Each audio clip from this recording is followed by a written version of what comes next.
Hello, everybody. Good morning and good afternoon, depending on where you are. We're going to wait just one more minute to let folks sign in, and then we'll begin.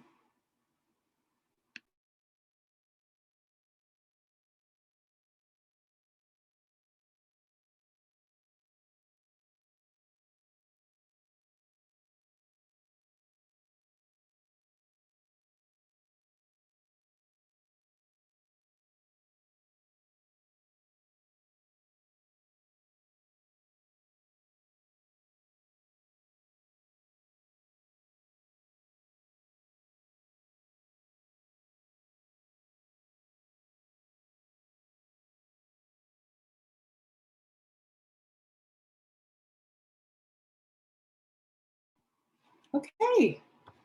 Well, I think we have a critical mass, and we've got a lot to talk about today. So I'm excited to help get this webinar started. My name is Suzanne Marcus. I'm with the National Alliance for Safe Housing, and I'm joined by my colleague, Chris Billhart, also from NASH. I'd like to welcome everyone to the first of two webinars in our series exploring the unique value and strengths alongside the challenges to co-location and co-working models to increase access for survivors within systems so that they so often have to engage, including housing, child welfare, social services, and the like. Jenny, slide 2, please. This webinar is part of NASH's work. Oh, well, excuse me. One thing I wanted to mention, Jenny, could you go back? I'm sorry. I wanted to mention this is one of two webinars. So this week we're going to be talking about co-location and co-working to increase access for survivors in a variety of different systems.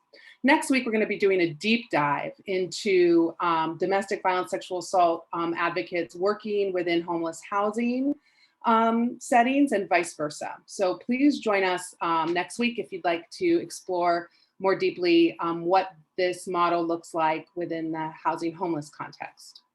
Okay, next slide, thank you.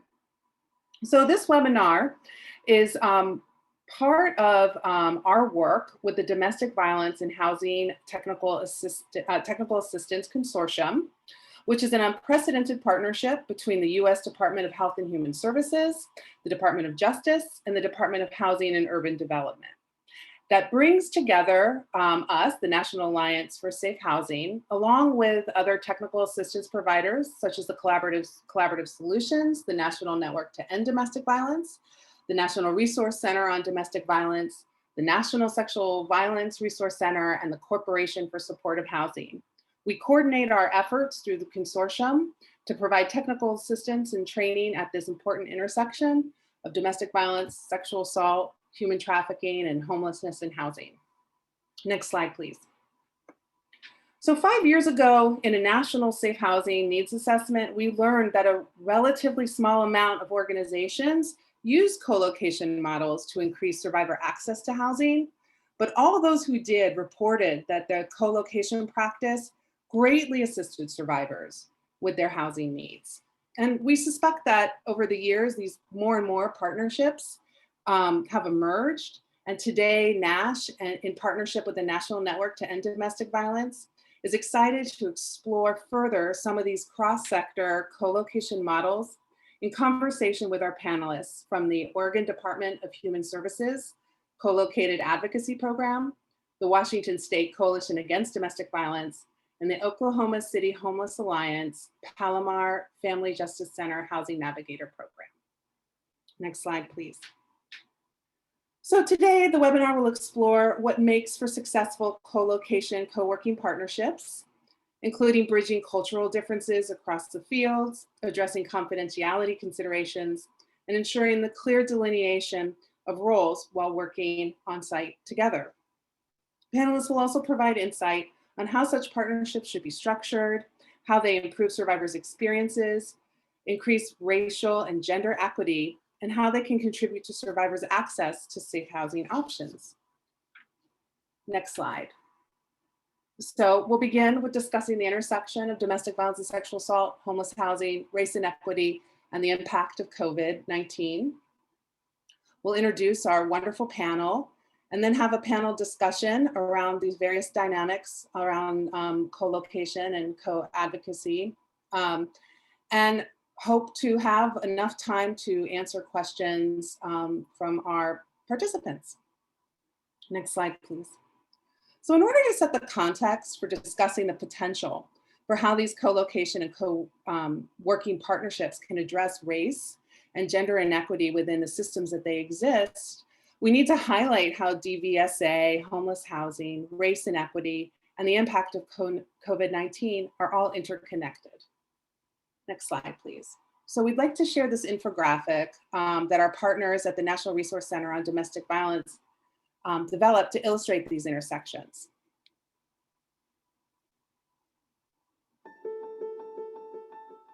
Homelessness is an issue that far too many people face. People of color, specifically Black people, other persons of color, and Indigenous people, experience homelessness in a dramatically different way than their white counterparts. People who hold multiple identities, such as those who live at the intersections of disability, immigration status, sexual orientation, gender identity, and more, experience compounded barriers that further homelessness and housing instability. A recent study found that 66% of people experiencing homelessness were Black, while 28% were white.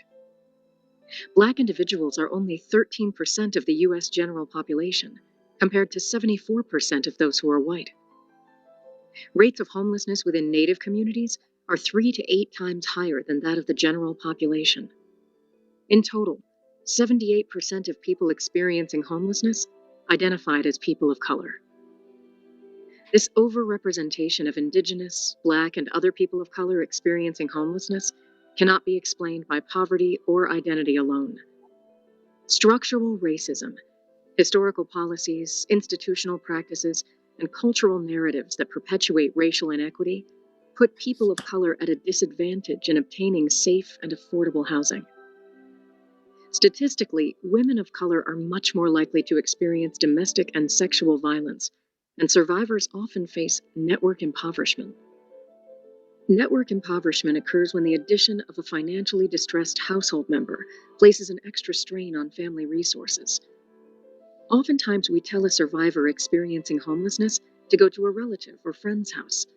However, network impoverishment can cause immense burdens on the existing limited finances and available support from that network. Racial disparities arise at every juncture, from the legal system, to housing, to healthcare, to child welfare, to public benefits. Understanding the intersections between domestic and sexual violence, racism, and homelessness, and applying an equity, survivor-centered lens in our work is the only pathway to stability, safe housing, and healing for all survivors. If we want to address racial inequity, we have to acknowledge it, learn about it, and talk about it, so we can do more about it together. To learn more, visit safehousingpartnerships.org.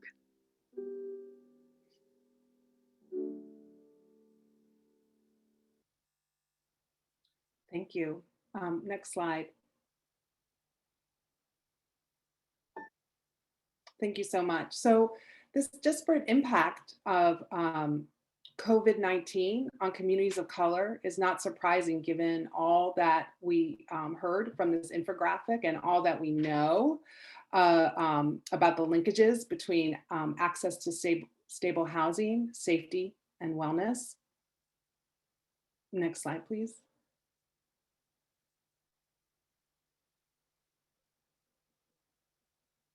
And due to the historical racial discrimination and redlining in housing policies, poor communities of color live in disproportionately segregated neighborhoods with less investments in food and medical resources.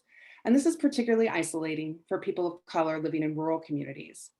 So social justice movements often include both bold actions by activists outside systems, coupled with critical interventions from within. And so now I'll hand it over to Chris Bilhart, who will facilitate a discussion highlighting these co-location models as innovative examples of system interventions from within.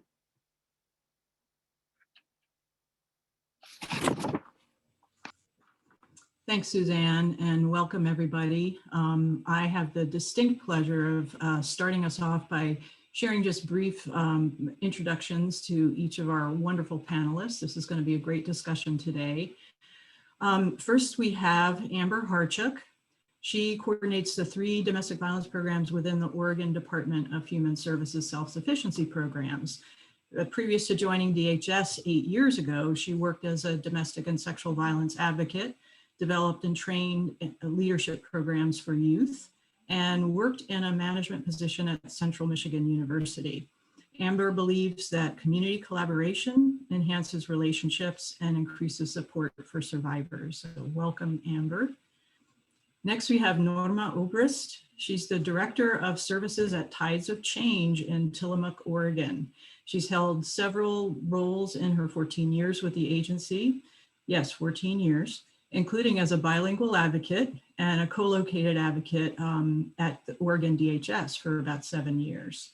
Norma has deep experience assisting survivors and working with the Latinx community. One of her passions is to connect people with immigration legal services that can help them with U visas and VAWA cases.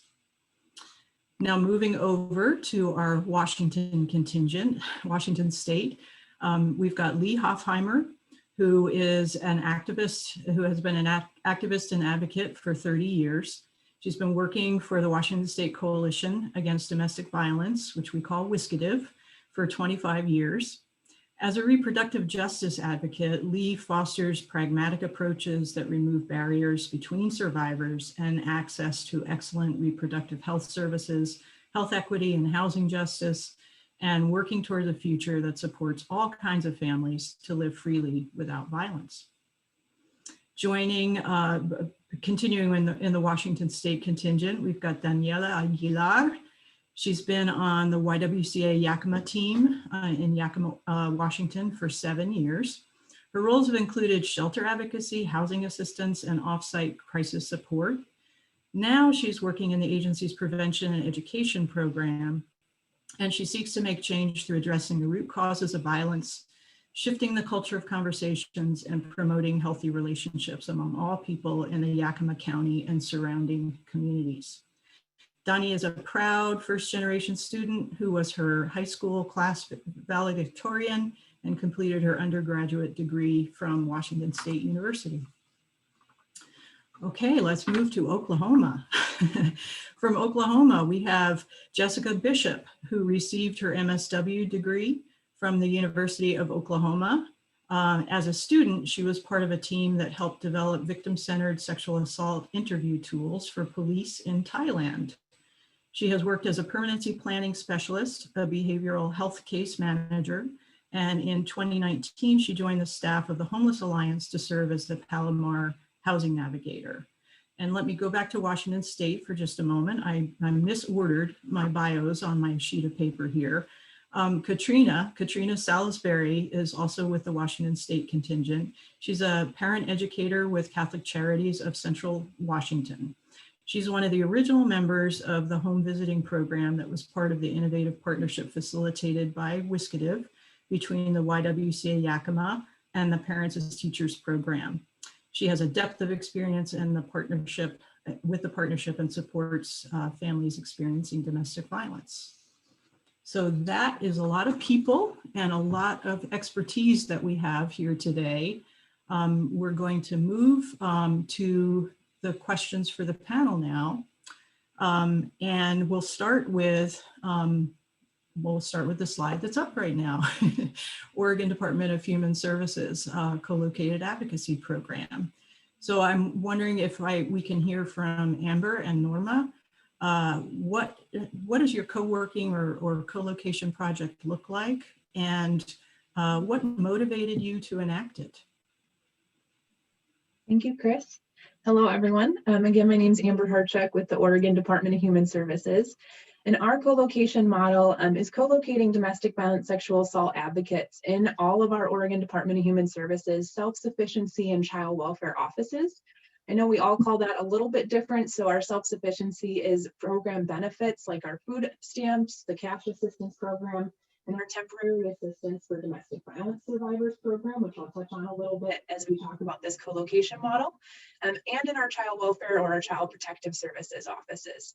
And so we have our advocates co-located within all of these offices to really support survivors as they're working through both of those systems, accessing benefits that are needed for their safety, as well as when they're working with child protective services and what that looks like for their case, their situation, and providing that essential support.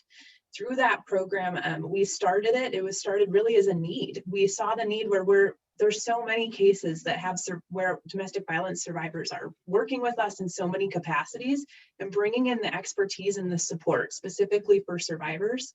In addition, they're completely confidential, and we'll also touch on that a little bit later as well. But our advocates have privilege, which gives them a lot more, they're not mandatory reporters, and that helps significantly when working in a state system where everyone is a mandatory reporter. And so we're excited to talk about that today. Norma, did you have anything that you wanted to add on the program as well?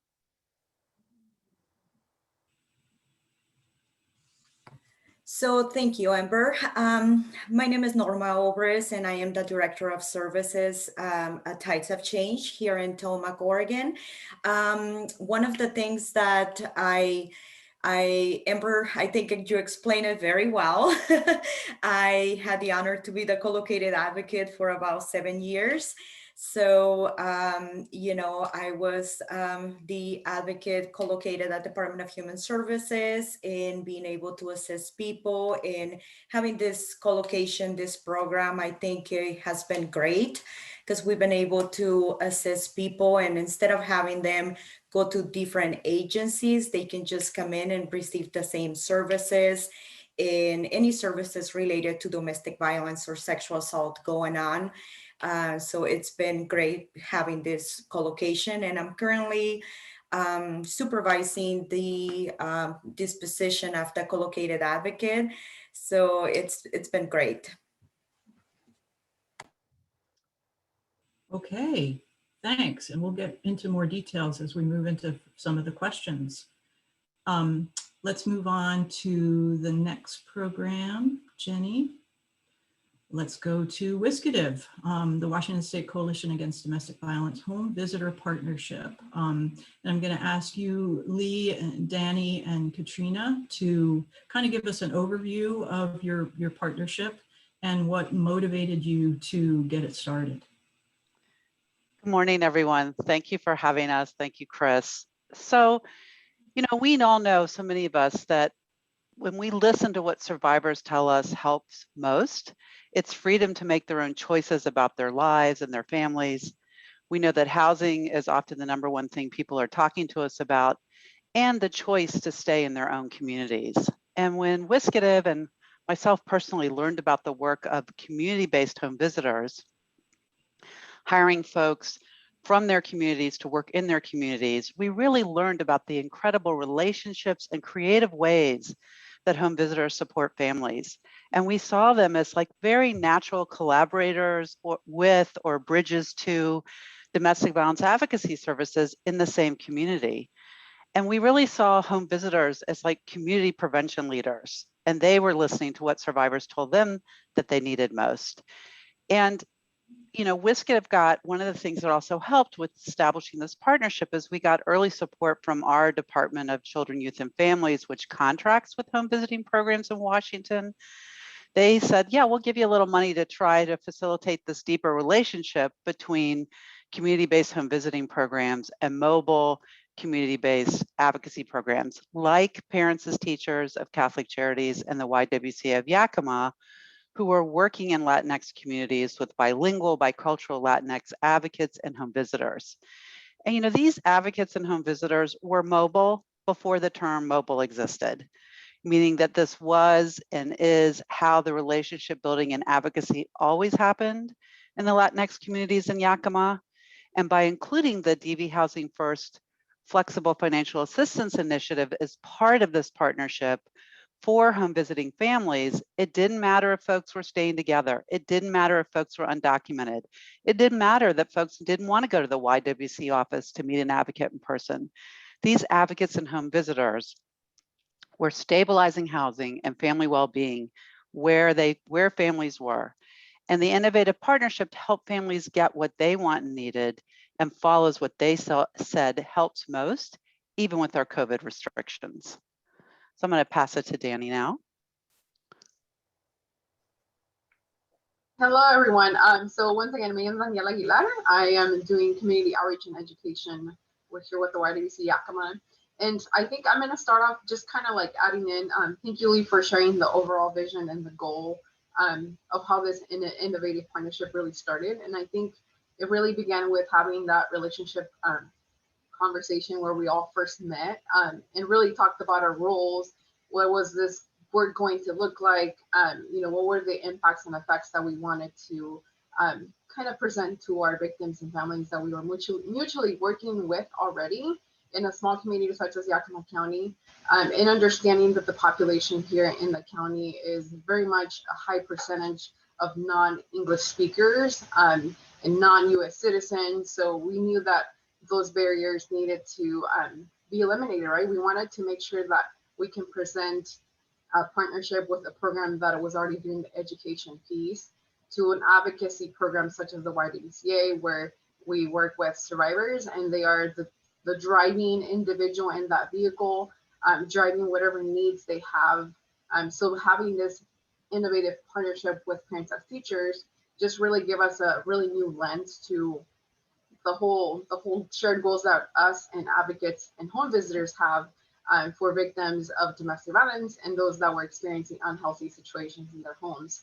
So that was really a really what's the word I'm looking for? Really amazing and beautiful relationship that we built with our home visitors, because we got to connect, we got to get to know them, and it gave us a really important view of not just having a number that we can give a survivor to call for this education program, but really a face and a name to a home visitor that we knew the role and we knew how they would respect their confidentiality and allow them to kind of drive those services if they wanted to be part of this YWCA partnership.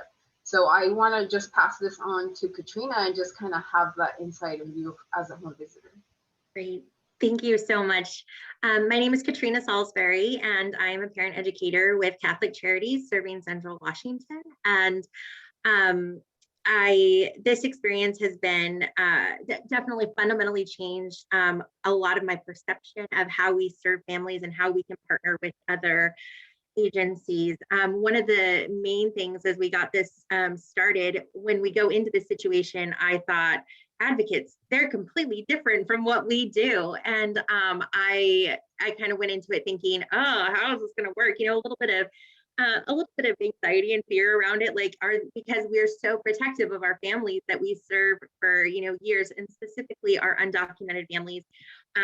There's, you know, fear for them even coming into our services. And so in going into this, there was this, it was a real vulnerability for us to walk into this situation and like, are we going to be able to build a team that is that's a right fit for families and our programs? And so one of the things that we established very early in the beginning, when we all get together and shared a meal together, and we started to listen to each other and dialogue, and I think there was a level of I think humility and teachability with all of the staff. We just kind of went in and I really believe the best about each other and said, okay, what do you have to bring to the table, and what do we have to bring to the table, and how can we create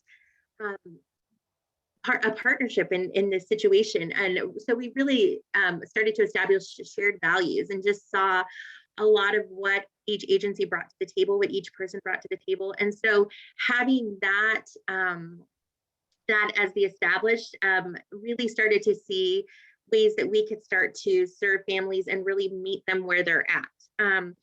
So I think in the relationship from a home visitor to a family, it's a very intimate relationship. It's something that we weren't sure was going to be comfortable bringing an advocate into the situation, but it turns out that was completely unfounded because the work that the advocates brought to the table and brought us, it brought another resource, another person to come alongside of us in areas that we needed to grow as home visitors, and areas that we maybe didn't see that we had the ability to use other resources to support families, specifically our undocumented families. And so one of the things that I want to speak to definitely that in my work and my team as well, one of the things that stuck with us that is drilled completely into our minds that has changed the way that we do work is that survivors are the best experts of their lives. And I think in the past, because we come from an education perspective, it's like we kind of are, coming in, want to support the families, but it's an education-based thing. And so often, we will know about child development, so we give them that information. But once we had that perspective of knowing not just survivors are their best experts, but people are their best experts of their own lives, it really changed the way that we engaged with families. And so this definitely was a growth experience, but growth of the best kind. So yeah. Thank you, Katrina. You're already getting into some of the many benefits between these partnerships. Thank you very much, Washington State. And we've got one more slide that this project wanted to have us see. And you can move to the next slide, please. Home is where the advocacy. It's beautiful. Thank you. Okay. And okay, Oklahoma, where we'll hear from Jessica Bishop. Jessica, can you share an overview of your partnership and what motivated you and your organization to enact it? Sure. So this is the brainchild of Megan Mueller. She was our director of community capacity building, and she has since been promoted. And I, forgive me, do not know what her current title is. In any case, Megan, about 2.5 years ago, she was getting a lot of just kind of direct referrals from our client service director here at Palomar. And so she figured maybe I'll go do office hours over there, and quickly realized that weekly office hours weren't, going to fill this gap and that we needed a program. And so she did some digging. We got private funding from one of the family foundations here in the city, got enough to fund my full-time housing navigator position. And we've been using our ESG grant to provide client services and financial support and those sort of things. And so about a month ago, we have another part-time housing navigator who will go full-time in May. So our project is growing. And it was just really seeing that clients are presenting at Palomar and they are experiencing homelessness at the Family Justice Center. They're not making it to our shelter, and it's difficult to get connected into housing support services, especially because although we are Category 4 fleeing, so we count as our population is experiencing homelessness under Category 4. For a lot of other programs, they're not experiencing the level of chronicity, but through our relationship with the Oklahoma Housing Finance Agency, we're able to use a homeless preference towards getting them Section 8 vouchers. We're able to use rapid rehousing funds to provide, that 2, maybe 3 months rent support. And then the Family Justice Center is linking us to all these other great DVSA specific supports, whether that's classes, whether that is safety planning, whether that's visits, lots of other programs that we have here that are able to do the things that we're not. And my mind is so bent from hearing everyone talk from the other end, and I'm the only housing guy. So it's really cool being over here and just being able to reach clients in a trauma-informed environment.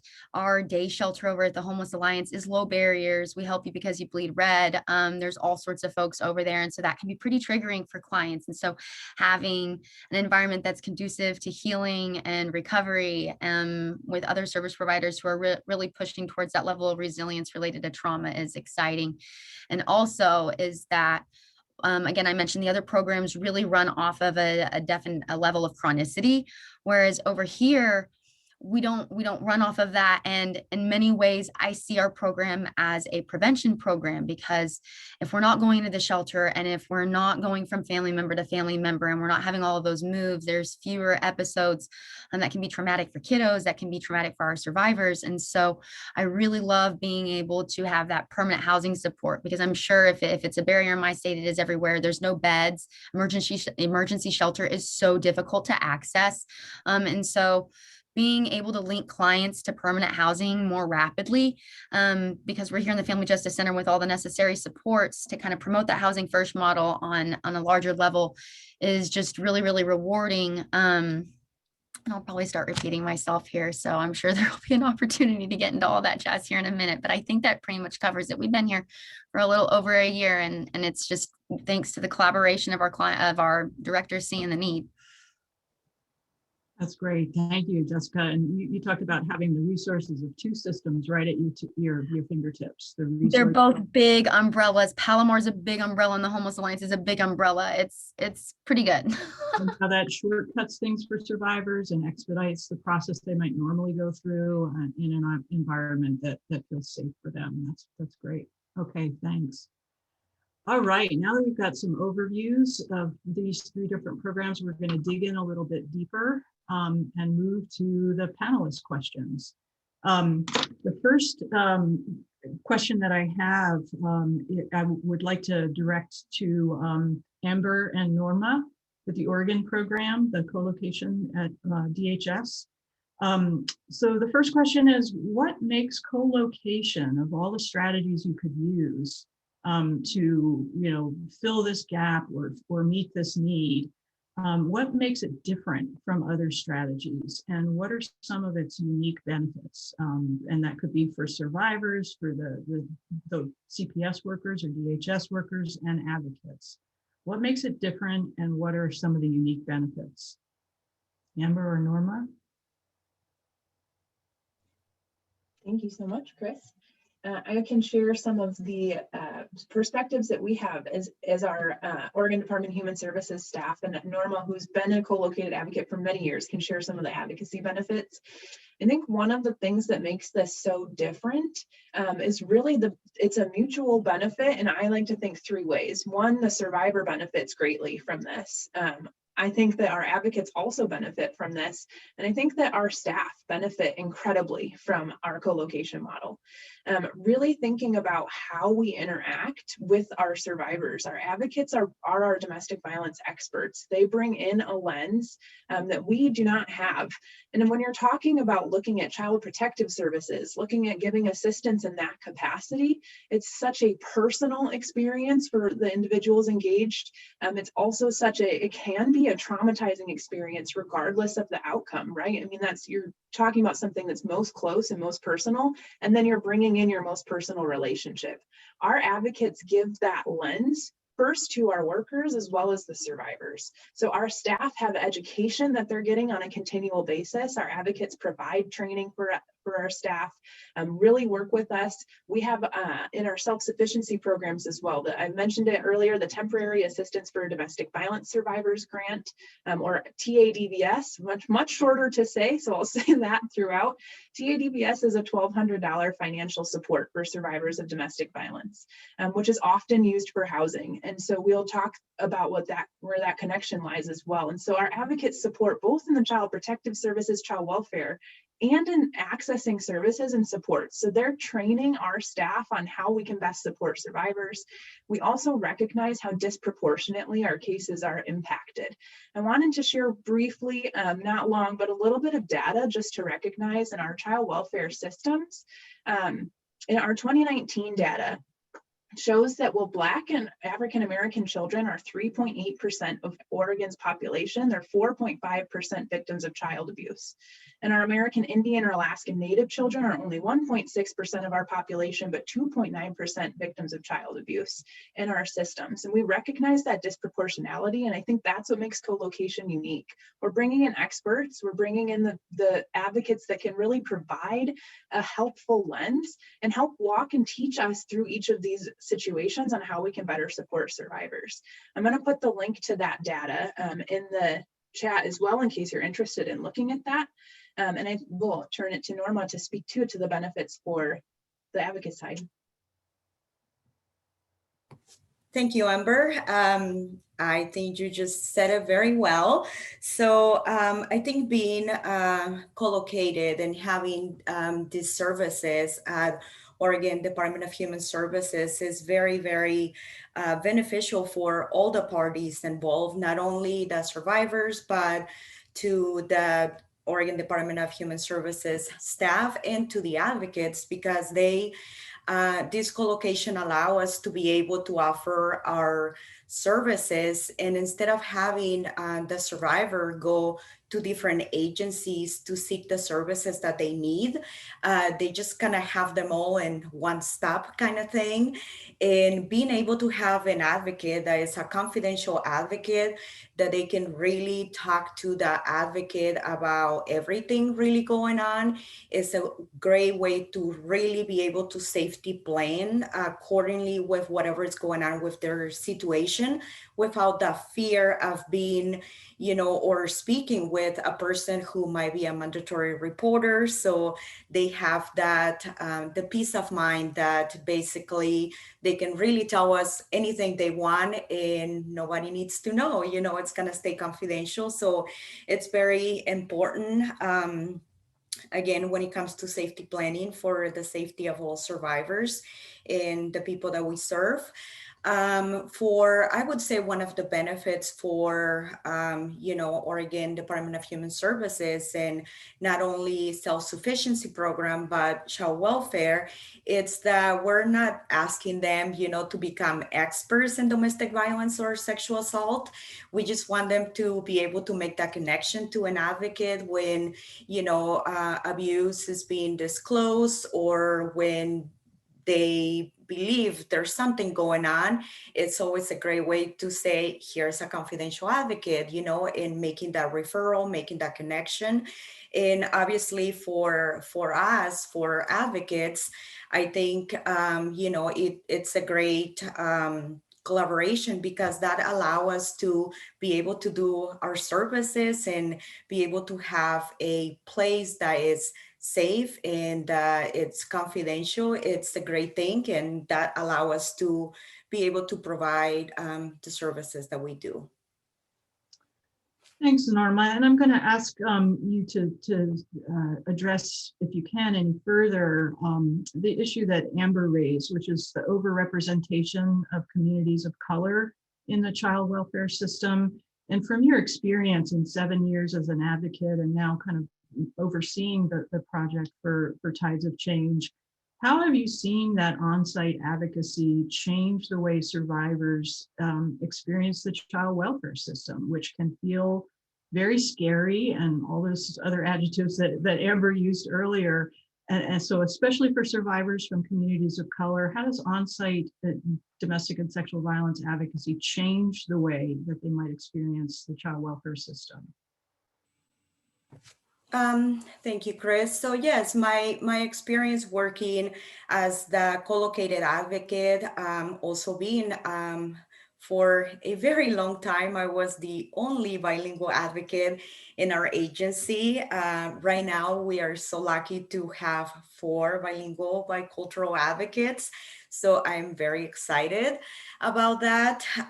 That's been a work in progress that, we been working towards, and now we have that. So it's very, very amazing.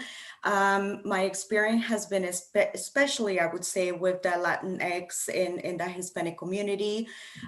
We have seen an increase. Even last year, we actually saw our services went up from 18% to 24% of the people that we serve that they identified as being Hispanic, or English not being their primary language. So it's just been really amazing to be able to, have this collaboration where we can be part of, the healing, the process, that, helping survivors get connected with services. Just like you mentioned, Chris, especially for people in that, are they identify as Hispanic or communities of color, the Oregon Department of Human Services, you know, it can be a very scary system. They identify that agency as a government agency that a lot of times there's a lot of fear, you know, going there to applying for services or to, you know, really have to be able to tell their story and what's really going on. There's also that fear of, you know, being turned into child welfare. So having someone by their side that can, you know, help them navigate the system, speak their language, get them, connect them to, you know, the services that they need, and also, you know, assisting them in a trauma-informed way. It's very essential for a, you know, successful resolution in whatever is going on in their situation. Great. Thank you, Norma. Let's move to the Washington State program for the next couple of moments. Lee, there are often cultural differences between domestic and sexual violence, the DSV advocacy world and the culture surrounding that, and the culture of other disciplines. And that's one of the things that I think we have to kind of figure out how to navigate when we're doing these deep partnerships, because working together can be challenging because we're coming from different perspectives. Can you share what you did in this project in the early stages to build relationships and to begin bridging these differences? Thanks, Chris. I just like to say I loved when Katrina said, "Ooh, who are these people? You know, are we going to let them get anywhere near our families?" And I think that's a really honest response. And I think advocates probably sometimes feel the same thing, like, do people really know what they're talking about here? So I think one of the things we were able to do, so this is all pre-COVID, so we were lucky in the timing of when we got started, is that we were able to bring as many advocates from the YWCA with some of the decision makers and as many home visitors from Katrina's office, and again, decision makers, to spend a day together. And so we shared a meal.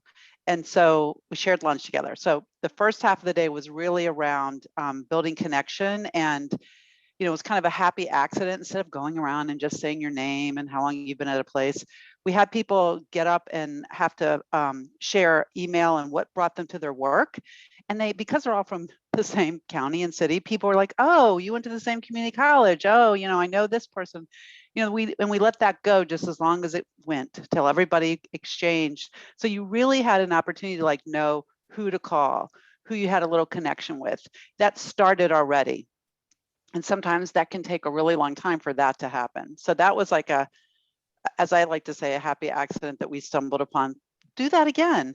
Then the first half of the day was really about like, what's a day in the life of a home visitor, including they brought stuff with us to show us about like how to make a toy for a baby out of what you just have in your house, to then what is a day of life in an advocate? So like just really asking some of those questions. In the afternoon, we had built this agenda together, the advocacy program and the home visitor program, which was the other thing. The coalition didn't decide. The coalition like convened space and time to bring people together and help facilitate them talking to each other. But we're like, okay, what do you already know are going to be some of the sticky places? Let's just get right to it.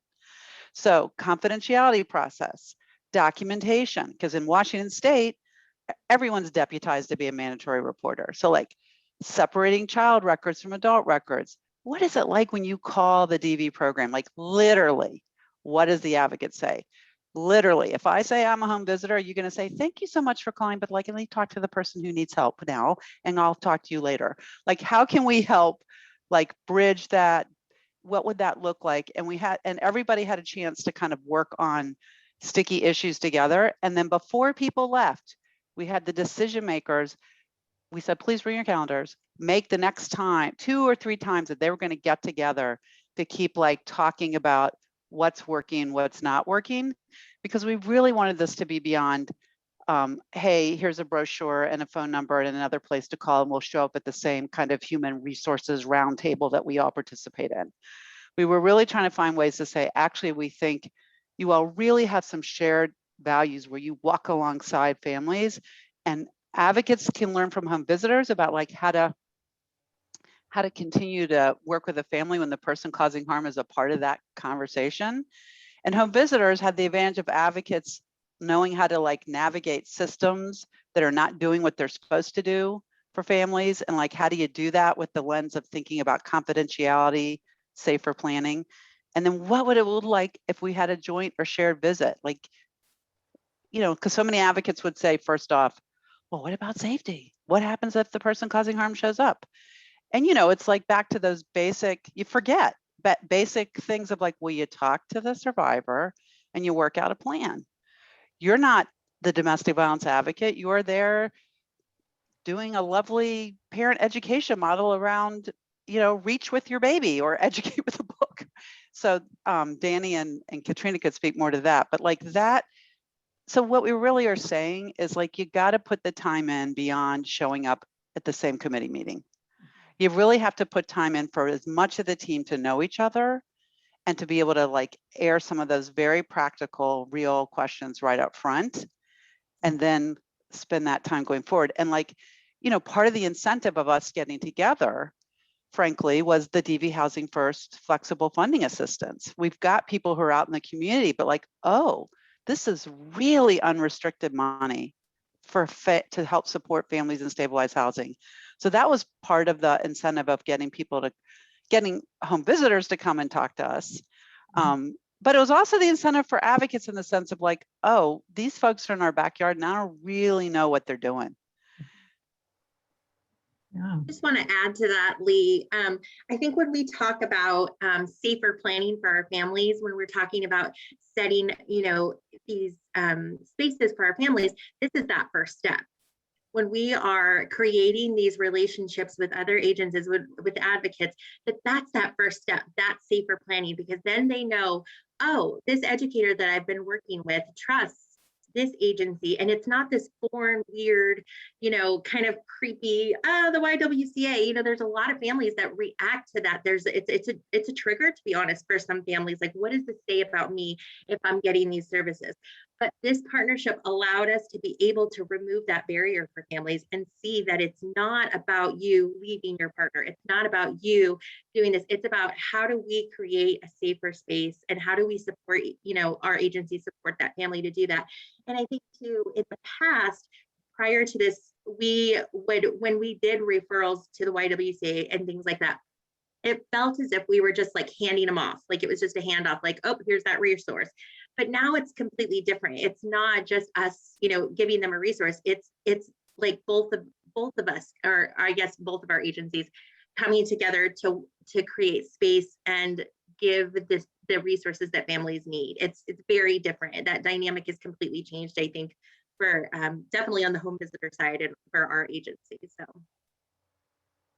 Thanks, Katrina. Danny, do you have something to add about the unique ways that this project has helped survivors? And particularly survivors of color, Latinx survivors that you've been working with really closely?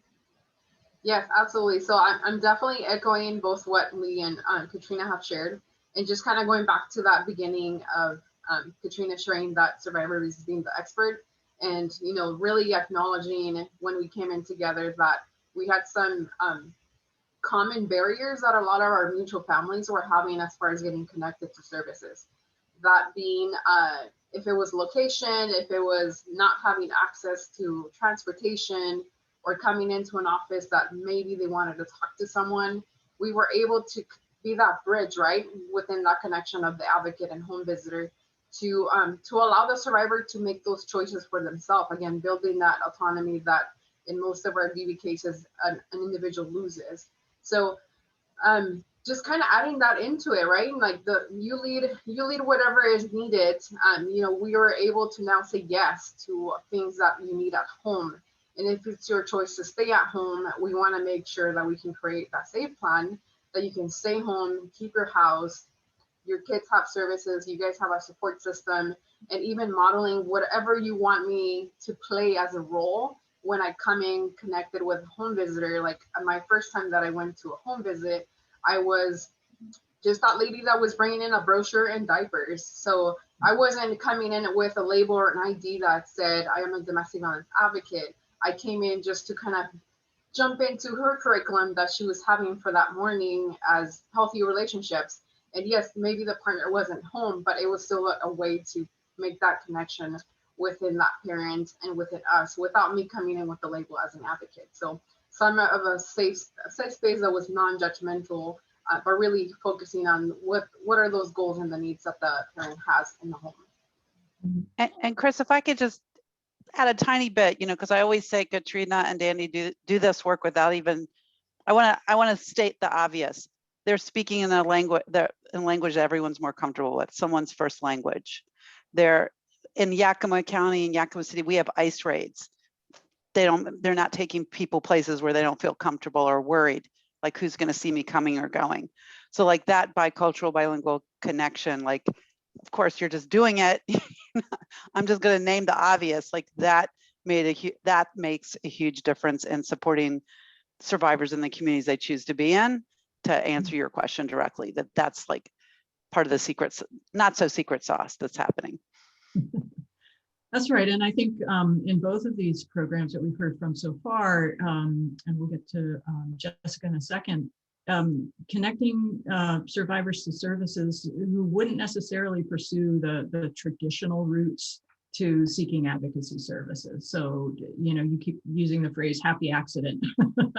Hi, here I am, and I'm a DV advocate, and I have a whole host of things that we can talk about and resources we can share with you that you didn't even know we're going to be in this setting that we're in. So and I love that phrase, being the bridge. That's a theme we're hearing across programs as well. Okay, let's see. Let's move to Jessica. Jessica, what do you see are the benefits and the challenges? We talked a little bit about different cultures when two systems are working together in this deep kind of way. What are some of the challenges of and the benefits of working as an embedded housing advocate within DV programs? And if you can speak to how your participation in case conferencing and co-advocacy really help increase access to housing for survivors just by being there. Yeah, sure. So we started our pilot in about August of last year. So right when we started to fly, COVID happened, right? And so I think our challenges are a lot of the same things you guys have expressed, of like, we all see through different lenses, understanding what you do and what you do. The Family Justice Center has so many different providers in it.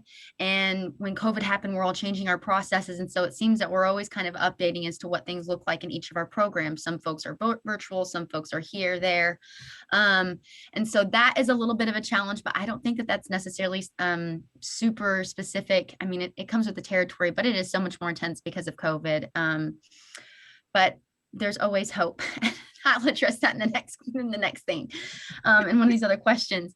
What's really, really cool that I want to tell you about is the coordinated case management meetings that I participate in. So this is pretty standard over at the big house over at the Homeless Alliance.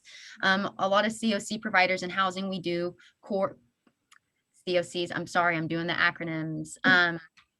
In any case, there are big housing groups or regional organizers that help direct the EAT, the emergency service grant funding that we utilize. So in each community, you'll have someone like us, the Homeless Alliance, and we use a co-located model as well. And so we have many, many partners at the Homeless Alliance. And so once a week, once every other week, we get together for coordinated case management meetings for different populations, whether that's single adults, families, youth, things like that. So we get together and it'll be, I go to families a lot. And so I see a lot of other advocates. I see folks from schools. I see mental health workers, street outreach folks. And so we're all getting together to see where our clients are interfacing at. And so what that really, really helps us do is to make sure clients are accessing the most readily accessible program with the shortest wait list that's going to provide them with the most support, making sure that they're getting started and that we're not duplicating our efforts and services. So I mentioned that at families, I see a woman who works at Positive Tomorrows. It's a school that works with the homeless population. I've been working with a client for, gosh, almost 2 months over here, y'all. And she mentioned, she was like, hey, so-and-so came in, we're starting services up with her. And I said, what? they said, yeah, and so we talked about it, and it sounded like her and her kiddos would be a better fit for her program. And I said, well, I'll just let her know that you're going to take it from here. Okay. How long would it have taken for us to have figured that out, And so it is just really, really great to be able to participate in those meetings at the Homeless Alliance. They're on Zoom now, but otherwise they're back at the Homeless Alliance. And now we're using a similar thing here at Palomar. So Thursdays here, when I'm done with this, I'll do the same thing, coordinated case management with Palomar, but it'll be with me and our poly-victimization case managers. And so we'll collaborate and make sure that clients are being linked up and supported holistically. So it's just really, really exciting stuff to be a part of this. And it provides just that weekly opportunity, which is essential for this population, we believe, just to make sure that we're collaborating. Yeah, I think I'll probably start repeating myself if I don't stop now. Can I ask you though, Jessica, how do you deal with the confidentiality issues when you're working with survivors in those case conferencing settings? Sure. So clients, when they come into Palomar, they will sign an overall release that releases any information to partners. However, for the Homeless Alliance, when I take it back to the big house, when clients are referred to me or any of our other programs, we have a Journey Home multi-party release. It's a big release. It's a big one. And it allows us just to share the demographics. And so what it sounds like in those case management things is just like that. Hey, I've got Jessica Bishop. She came in today. Her and her kids are going to get things started with us. We're going this route, something real general, right? Just to say that we're starting services. That also allows our compliance specialists to just kind of check the computer, see if they're linked in anywhere else that maybe we're not noticing here, and just really make sure that we're wrapping around and catching any gap. Mm-hmm. Does that answer your question? Yeah, so you get releases and the participants know where their information is going. Yeah, and either way, whichever way the bridge goes, the Family Justice Center really has so many partners, so I'm covered. I don't run into that barrier of, I'm sorry, we can't confirm or deny services. It happens when I call the shelter, but that's because they're not partners in the Family Justice Center. So that doesn't happen to me anymore. I remember working for DHS, and you're the big bad state, and I'm child welfare and I can call and I'm just trying to help, and you're like, are you kidding me? Not here. I'm telling you, dreams come true, guys. These collaborations and these bridges are magic, really. Those are things that really have to be crafted in the beginning of the relationship. You really have to talk that stuff through so that there aren't any surprises. And so you can do informed consent with participants. I really feel that my position at the Family Justice Center is essential. If I were working at the YWCA shelter, for example, I wouldn't be so well connected to all of these other resources. Here, I'm still connected to the Y, but I'm connected to so much more because the Family Justice Center model is a one-stop shop. I'm connected to so many housing-specific resources because the same thing, the Homeless Alliance is designed to be a one-stop shop. We've got the shelter, we've got the advocates, we've got case managers, all that back at the house.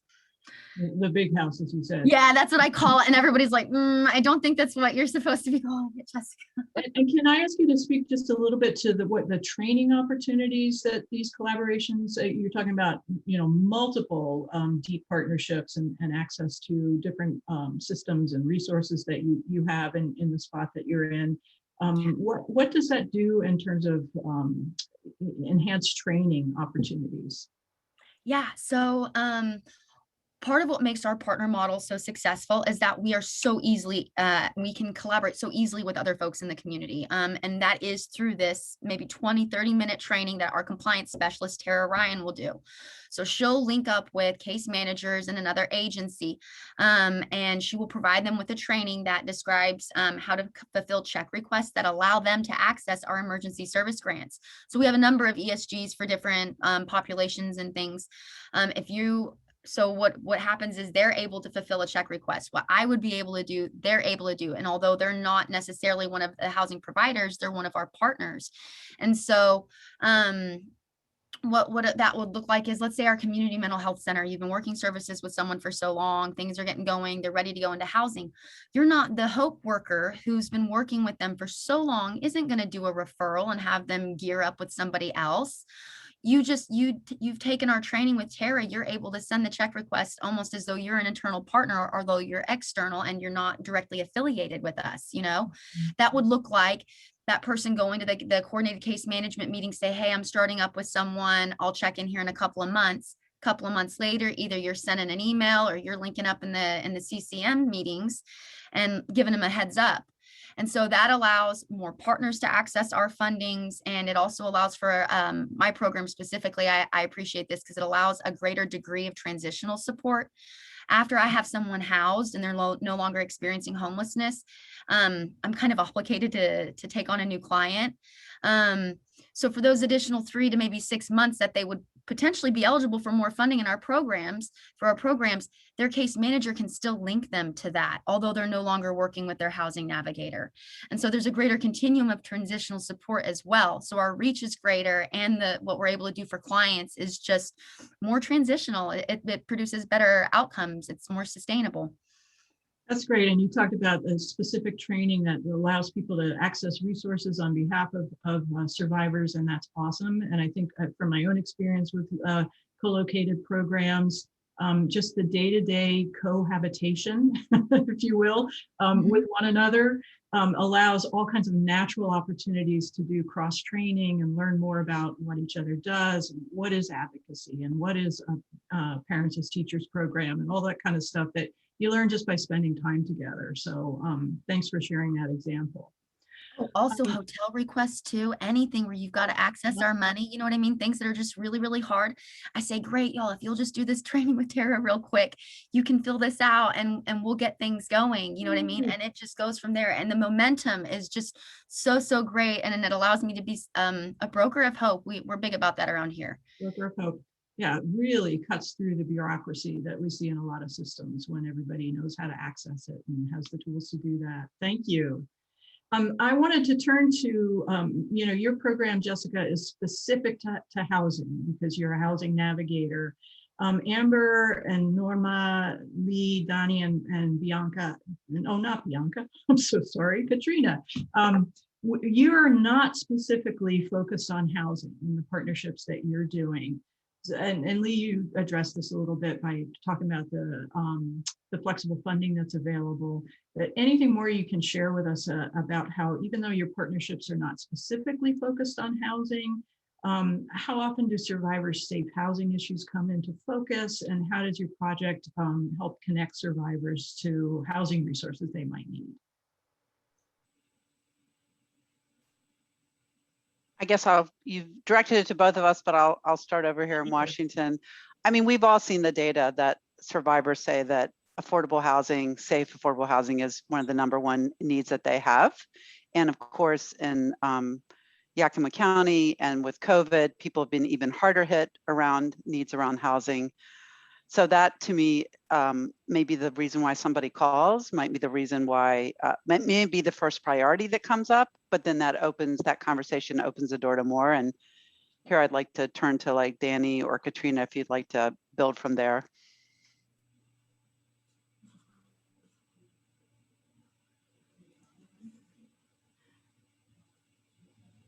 Anything more to say?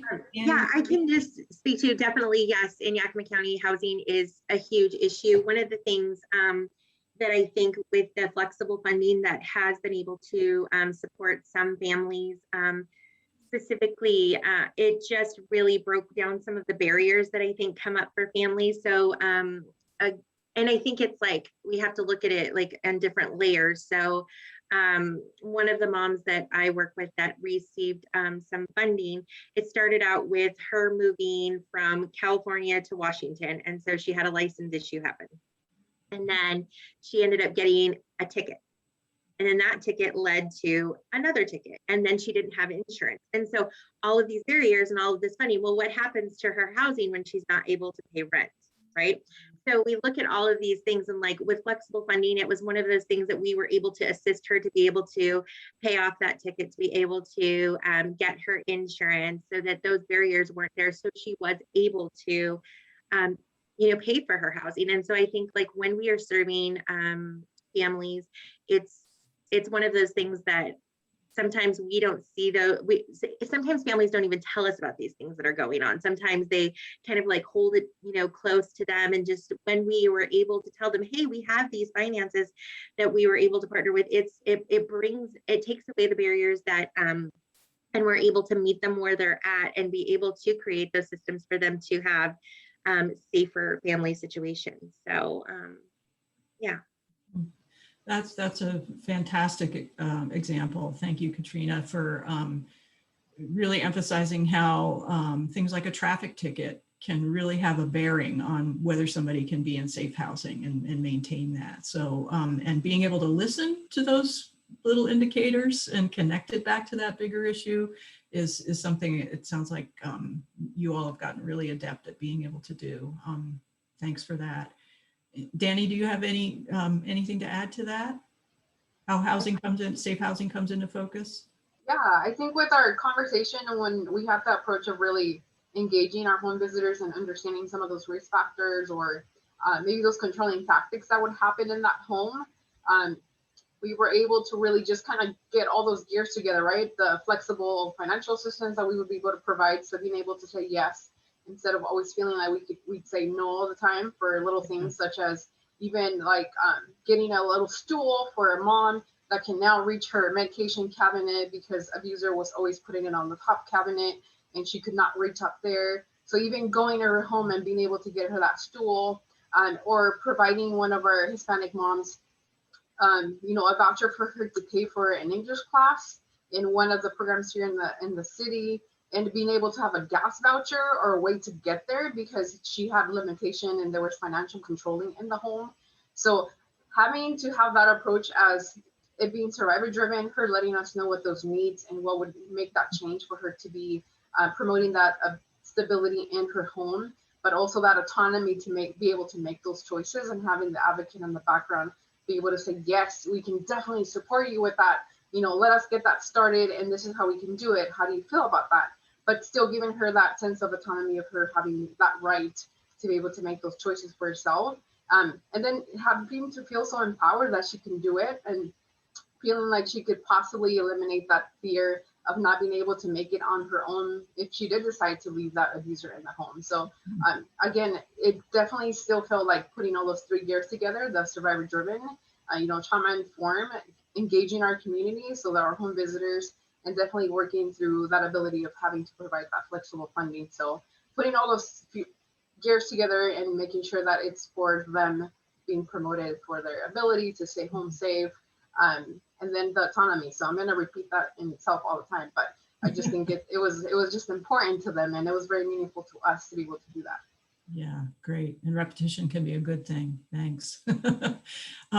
Norma and Amber, in the DH setting, how often does safe housing issues come into focus, and what are some of the ways that the co-located advocacy program can help with that? Thanks, Chris. I see Norma kind of chuckle. I think it's all the time, I think is the answer. Yeah, the housing crisis, and I don't use the term crisis lightly. It's a housing crisis and a need. And I think Lee, you said it as well, that survivors sometimes will come in and that's the first thing they're asking for is housing support. I think it's threefold: emergency, temporary, and then stable housing needs. And for us, often we have the TADBS grant, that $1,200 grant, which is used most often when individuals are fleeing. And so it is used for security deposits, application, first month's rent, really helping with those housing pieces, where our advocates can help, because we have $1,200, which, as you all know, doesn't go very far any longer.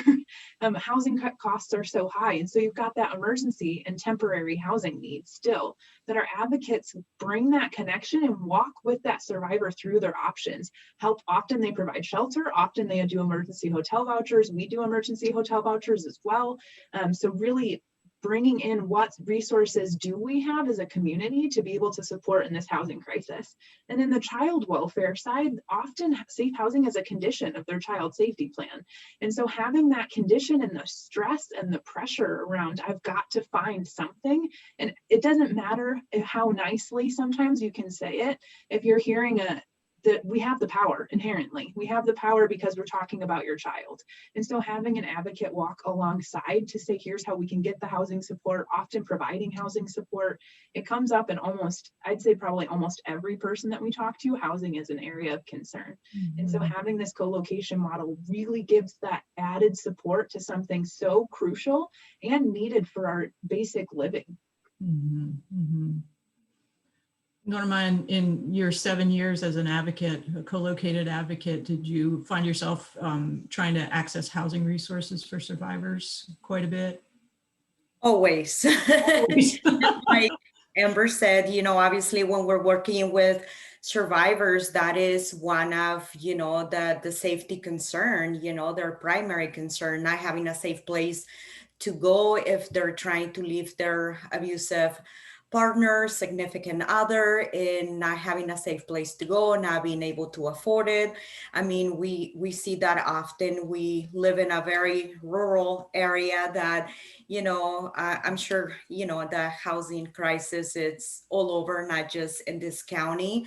So being able to find an affordable place, being able to find something available to begin with, it's really hard, and finding an affordable place is also very hard.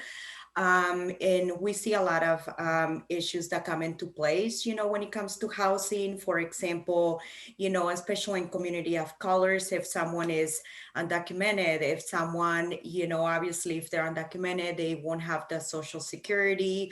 They might not be able to access, federal funding or some type of different programs they might not qualify for. A lot of times, we also run into, language being a barrier. So them not able to communicate, not able to fill out applications, not being able to get on the waiting list. And as advocates, we assist people with navigating all these different barriers, all these different systems. We assist people in, filling out applications or translated when it's needed. A lot of times, one of the things that we started doing, a little while ago, instead of having the survivor, let's say the survivor might have children, might have transportation issues. And instead of telling the survivor, hey, there are all of these different low-income apartments, go to each and every single one of them to pick up applications to get on their waiting list. So instead of having the survivor to do all of that, we're like, hey, here we have all the different applications from all the different apartments. You can have them all right now. We can help you fill them out. We can help them, turn the application in, email it, fax it, whatever they would like to do. So I think that's, something that it's very helpful for survivors, because we're not putting, an extra errand, another barrier, another thing on their to-do list when they already have a lot going on. Also, another thing that I think is very important when it comes to housing is not only assisting them with all of the process, but preparing for, for what's coming. For example, what I mean with that is that when we're working with a survivor, and, we like to talk about like housing, like readiness, like if you were to apply, are you going to get denied? What's on your credit history? Do you have your documentation? Do you have Social Security cards? Do you have birth certificates? What's needed in helping the survivor being able to kind of get things lined up. So when their name comes up on, on the waiting list, and we have a place ready for you, that you're ready with all your documentation, I think is very, very important. And, especially when we have someone in our shelter, that allows time to be preparing for all of that. And if we believe there might be, a possible denial, like let's talk about the steps of how we can overcome that, how you can appeal that decision, and just kind of being prepared to assist with whatever comes up. Mm-hmm. That's awesome. Broker of hope and broker of resources. Yeah, it's amazing. Okay, this question may apply more to some of you than to others, but because you've got some, like Jessica, you already referred to your confidentiality processes and what you've worked out around that.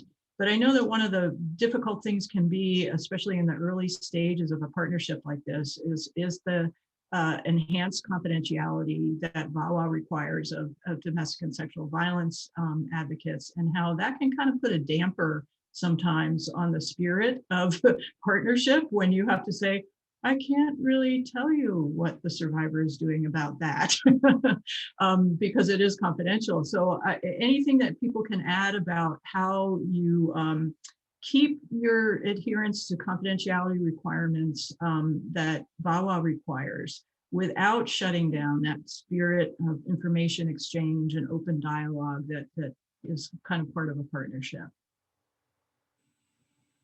Anyone? I'd love to speak on this. Go, Amber. This is one of my favorite topics, which is a good thing because I talk about it often. And I think that that's how we really work through. So our advocates in Oregon are not just confidential through VAWA, but they also have privilege, which means that they're explicitly called out as not mandatory reporters, which, as you can imagine, in a state of mandatory reporters can be a hard piece. And so they can't really share any information with us without a release of information. So we train to that to all of our staff. And it's a huge ask. We have about 60 advocates co-located and we have 9,400 staff. I mean, that is a small percentage of advocates in comparison to the number of people they're working with. So we really embed in all of our trainings about their confidentiality and privilege and what that means, and use the shared goal of we're supporting the survivor.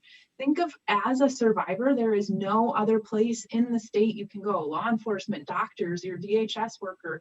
There is no one that you can talk to that isn't a mandatory reporter, that isn't going to report that information and share except for your advocate. So if you're in a home with your abusive partner and you need a safety plan for what happens in the middle of the night when I need to leave and I don't need to talk to someone to act on that, I just need to plan, an advocate is going to be there and be that support. And we don't need that information. We have advocates that can have that information. And so if there is something too, our advocates can talk in hypotheticals and they practice that and do it all of the time. Just tell me the information and I can respond to what you're telling me right now. It doesn't matter if I know the person or working with them or not, I can still give you advocacy support and talk with you and support through that. It also significantly helps when we're going out for child welfare, for child protective services. Let's say that we go out, the advocate can come with our child protective services in a lot of different cases and support. So if you need to talk to kiddo one-on-one as the worker, the advocate can work with mom or dad and talk with the parent about their safety plan and what is happening to really separate and give that time. And it enhances. We show how advocates can enhance the work of what we're doing and take away some of that work to show some of those benefits. I think that's so very key, Amber, that there's an administrative emphasis on that, and that it's not left up to the advocate to explain it and to tell CPS workers, well, no, I really can't because there's this law. And so taking advocates out of that position and making sure that that education goes out throughout the agency is really key. I do want to add too, Chris, I echo that. And I think our advocates still have to provide quite a bit. And so Sure. in all those, it's a continual training and conversation. And we also have a one page that explains all of the laws of what our confidentiality is. And we put our letterhead on top of it. So that way it comes from us and the advocates can say, well, this is your information. We also have a working together guide, which I meant to drop in the chat, so I will do that. But we created a guide that talks about the role of everyone, the advocate, the self-sufficiency, and the child welfare workers in depth, and talks about our confidentiality and releases. And we share that with all of our training materials as well, so that staff have multiple different places that they're getting it. Yeah, and I really encourage all of you attending today to check that out, because it's a great comprehensive tool that any of you who are thinking about embarking on this kind of co-located partnership or deep partnership, it might be really helpful for you to think about all the different aspects of setting that up well. Let me ask all of you whether you've seen, and some of you have alluded to it or talked about it directly, changes in the practices, the policies, the beliefs of your partners as a result of a deeper cross-system perspective. What have you seen about the fundamental ways that your partner does their work that have changed because of the partnership? Whoever goes off mute first can Bill. take the mic. Jessica. I'm excited to talk about this. So my COVID miracle has been that Section 8, we work so closely with the Oklahoma Housing Finance Agency, not the Housing Authority, the Housing Finance Agency, the big one, the federal one. Most of their funding's federal. So they do the housing choice vouchers. During COVID, they shut down for about a month. They weren't doing their appointments and just kind of figuring things out. And when they opened back up, our workers started facilitating their meetings on Zoom. So what that would look like is we're meeting with the client in the field, the client's coming into our agency wherever we are. I've done a Section 8 appointment while holding a newborn infant in a mother's home. This is like, I don't know if you guys are familiar with Section 8, but these are like appointments of like 30, 40 people in a federal building. I like to say it's like the doctor in a DMV had a baby. It's awful, these appointments, and they're not trauma informed. There's so many people there. They're 5 hours long. You might not get seen. You could get bumped again. I mean, and the anxiety, they're so stress inducing because that's a big thing, whoa, Section 8, and we're already getting them off the wait list, within 2 months, you know what I mean? So quickly, the turnover on me getting them off the wait list is pretty darn quick. And so again, there's just a lot of momentum going into it. And so because of COVID, I've been able to facilitate those here. And I do think that, again, brokering hope, that gives us a little bit more, we're able to support clients more, and seeing. And so my point in this is the way that we're envisioning the communication happening here at the Family Justice Center, right? And my partners down the door, them feeling, some sort of hope, which they do. But the other side of my bridge is the other housing folks. And so being able to tell my partners at the Housing Finance Agency, the people that I email with every day, hey, this is the client situation, having them tell us alternative forms of documentation when we don't have birth certificates, when we don't have social security cards and things like that, having them bend the rules, and just showing a preference for my population, which in other homeless programs, they wouldn't meet the chronicity very often. And so just kind of changing the tone, because so often we hear, well, why didn't she just leave? That this is why, because she got a ticket and all of that snowballed into an eviction that stayed on her record. And we've talked about working with our partners at child welfare and stuff, with little to no income, with evictions, criminal history, housing can seem unobtainable. I can kind of be a little bridge there. Reunification plans can seem hopeless, being that bridge there, and safety plans, how we're safety planning. That's one of the big goals, is I want to work on having a real housing specific safety plan, and the way we look at that. But just being able to communicate that to my housing partners and talking to landlords and stuff, and being that voice the other way when I put my purple hat on, has just been really, really rewarding. And also just being able to encourage my partners through, those trainings, through the coordinated case management meetings. Norma mentioned how hard it is to find a unit. There's no beds. There's no beds, emergency beds, periods, apartment beds. They all have wait lists. There's no affordable housing. We have relationships with a lot of landlords in the community. We have our housing leasing director, Ebony Magnus, where her whole job, we say, is to schmooze landlords. And so if we're having a hard time finding a unit, I can do a housing location request form to Ebony, and she can start calling her buddy landlords and saying, hey, do you have an opening on a 2-bedroom? Do you have an opening on a 3-bedroom? And they might say no, but I'm about to. Great, let's get the application process started. So that house, that apartment, whatever, didn't even go on the market. We snagged it up real quick. So you've created all kinds of inroads. You've brought different lenses into things. You've cut bureaucracy and red tape in a lot of areas. Jessica, before I want to open this question to the others, but can you define in a nutshell chronicity? We got that question in the chat. Oh my gosh. Yeah. Yes. So people experiencing chronic homelessness, hold on, I got to get my paper up because it's numbers and I'll get it mixed up. It's when you're experiencing a year of homelessness and you have 4 episodes of homelessness, or 4 episodes throughout that total up to a year within the last 3 years. Okay, if you have a year of continuous, if you have been experiencing homelessness for a solid year, or within the last 3 years, you have 4 or more episodes of homelessness that total up to a year. Okay, thanks for clarifying that. I'll type it in the chat, since it clearly sounds like a mathematical equation that my social worker brain just has trouble spitting out numbers. Thank you. We have just, I can't believe it, but we have just a few minutes left, and I did want to put it back to the rest of the panel. Quick summary of any changes you've seen in your partners, the way they operate, the way they look at things, their lens. I'll jump in here. I think I alluded to this a little bit earlier, but I think the biggest thing kind of taking away is that really like being mobile helps. That it was being a home visitor, we already knew going into people's homes, we were able to identify needs. We were able, that families had there's a different relationship, but coming alongside and having, Danny and the rest of the team being able to come to home visits with us to be able to create those partnerships really changed the way that it was just a new way to be able to meet families where they're at. And so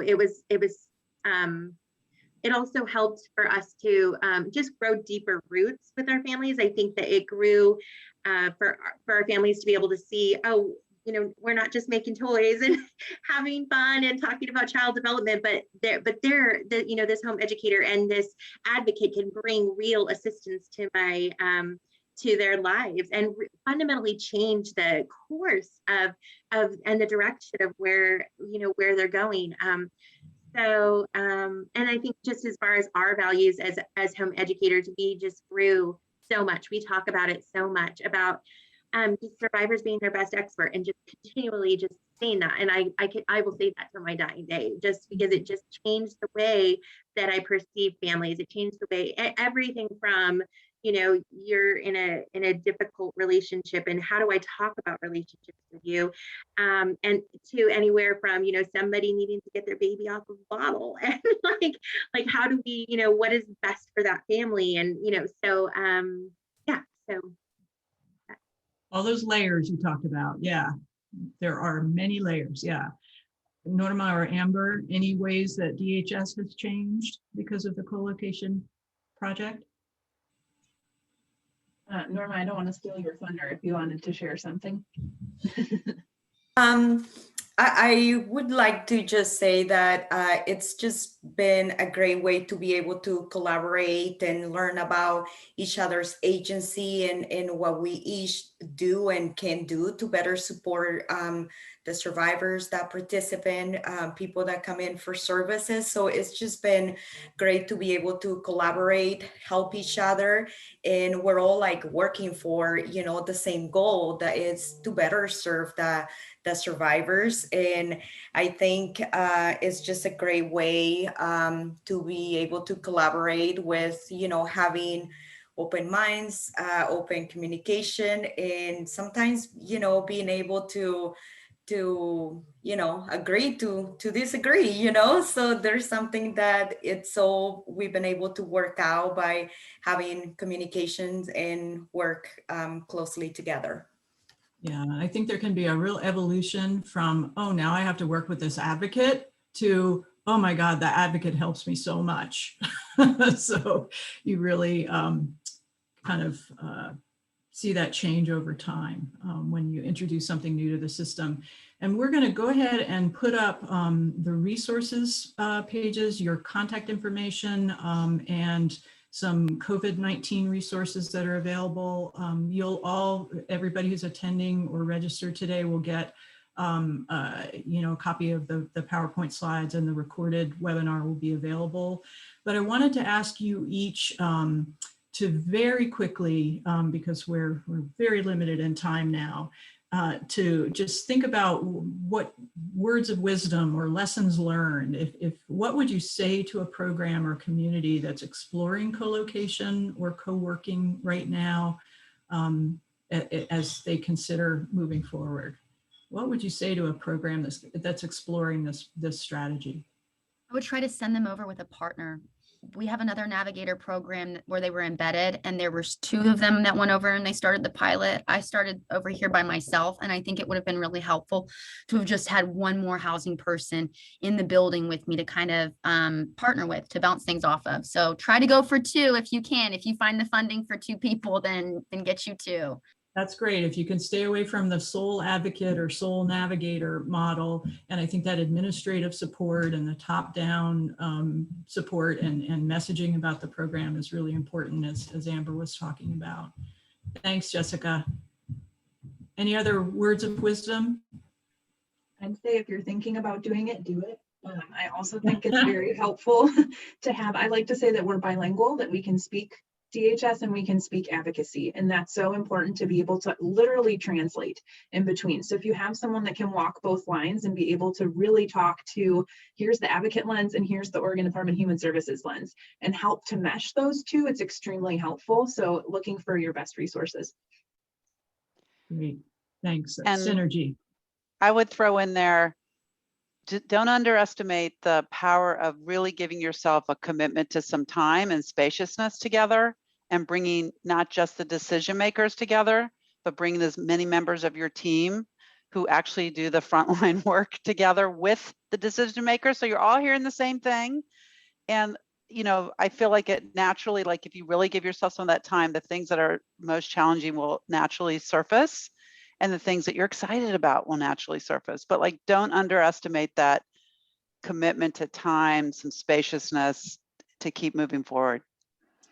Thank you, Lee. And I think within that is a kind of a caution against siloing this program within the larger agency, so that this advocate understands it really well, but nobody else in the agency really knows what goes on in that program. It's better to have an all agency kind of embracing of the model. All right, we are at time. I'm so sorry we ran out, because I know we could have talked more. I just really want to thank everybody who attended today, this wonderful panel, for sharing your time and your expertise and all the experience that you brought to today's webinar. Thank you so much. The slides, Jenny, you can, well, I think you showed the resource pages, but those will all come to you so that you don't have to try to have a photographic memory as these slides go past you. And thank you so very much for coming today. Remember that the next in this mini series on co-location is happening a week from today. And we hope we'll see you all again there. Thank you so much.